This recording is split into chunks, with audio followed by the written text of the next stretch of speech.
Rape चाहे POCSO के तहत हो या भारतीय न्याय संहिता की धारा 68 के तहत, हर एक रेप हमारी न्यायिक व्यवस्था के ऊपर सवाल खड़ा करता है। उसी न्याय व्यवस्था के ऊपर जो संविधान की प्रस्तावना में सामाजिक, आर्थिक और राजनीतिक न्याय का वादा करती है। आज हम उसी न्याय व्यवस्था की जर्जर हालत से आपको परिचित कराएंगे। व्यवहारिक रूप से देखें तो प्रत्येक 90 सेकंड में भारत में एक रेप का केस होता है, मगर शर्म, कलंक और सामाजिक दबाव के कारण 15 मिनट में एक रेप का केस दर्ज हो पाता है। एक बात बताओ, कानून गरीब आदमी की कोई सुनता है? गरीब आदमी कितने रेप होते हैं, उनकी कोई नहीं लेता। और जो है ना अच्छे पार्टी बड़े, और उनका तो सब मीडिया में भी निकाल देते हैं, सबने निकाल देते हैं, अखबारों में, चैनल, टीवियों में, सब में दे देते हैं। और जो गरीब का वो दबाया जाता है, गरीब का कोई सुनने वाला नहीं, का साथी नहीं। वो डरता है अगर हम जाएंगे ना, हमको ही धमकाएंगे, मार देंगे, तेरा भाई मारा जाएगा, लड़की से बोल देंगे तेरा ये किया जाएगा, तेरा वो किया जाएगा।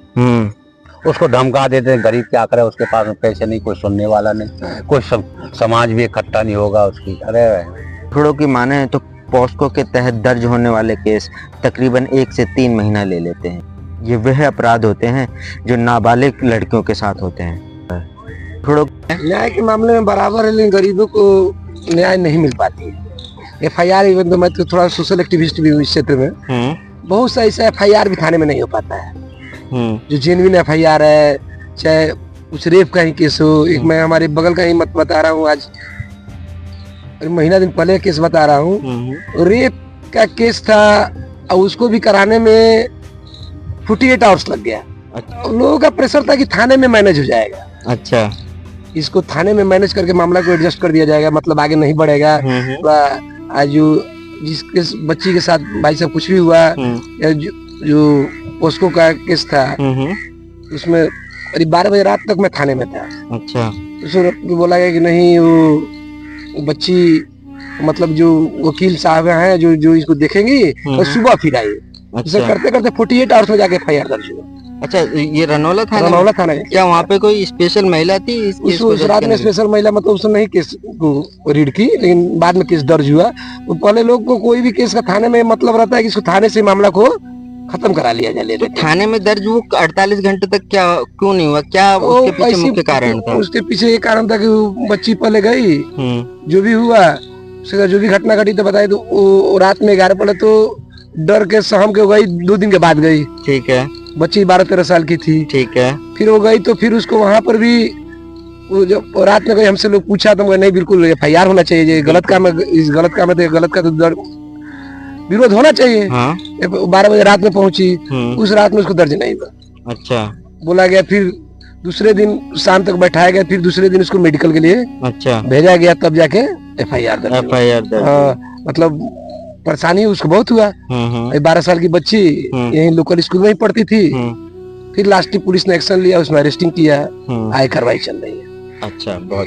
ये दूसरा पक्ष क्या ज्यादा पैसे वाला था जो थाने में पावर के साथ? जो पहला जिस बच्ची के साथ घटना हुई थी, वो बिल्कुल मतलब कंडीशन बहुत अच्छा नहीं उनका। अच्छा, और उसकी पिताजी सिक्योरिटी है, गार्ड में 8-10 हजार रुपया पाते हैं, और माँ भी कहीं पूछा झाड़ू मारती है, मुश्किल से घर की खर्चा चलती है। एक बच्ची थी तो भाई, अब यहाँ पर दिल्ली में लोगों की ऐसी समस्या है कि दोनों मियाँ बीवी कमा कर भी जीवन यापन नहीं कर पा रहे। उनकी घर की माली हालत बहुत खराब रहती है। मियाँ बीवी दोनों कमा के भी 15-18 हजार रुपए महीना नहीं पहुंच पाते हैं। तो आपको क्या लगता है, जो 10-15 हजार रुपए नहीं कमा पाते और जो ये सब चीजों को नहीं कर पाते, क्या वो अपने दम पे कोई वो केस लड़ पाएंगे? वो न्याय की लड़ाई लड़ पाएंगे क्या? लड़ तो नहीं पाएंगे, लेकिन उनके पीछे थोड़ा बहुत हमारे से भी लोग खड़े हो जाते हैं। अच्छा, जो खड़े हैं कम से कम न्याय तो लेके जाएंगे। अच्छा, इसके पीछे नहीं हटेंगे। अच्छा, इस दर्ज होने के बाद खेल शुरू होता है तारीख पे तारीख। नाबालिग के खिलाफ हुए अपराधों में तकरीबन 2.5 लाख के आसपास केस सिर्फ तारीख पे तारीख न्याय का इंतजार कर रहे हैं।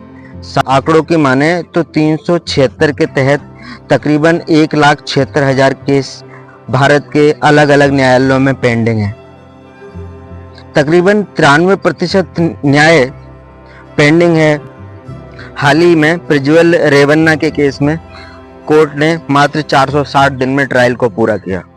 यह एक गंभीर मामला था और दर्शाता है कि भारतीय न्याय व्यवस्था अभी जिंदा है।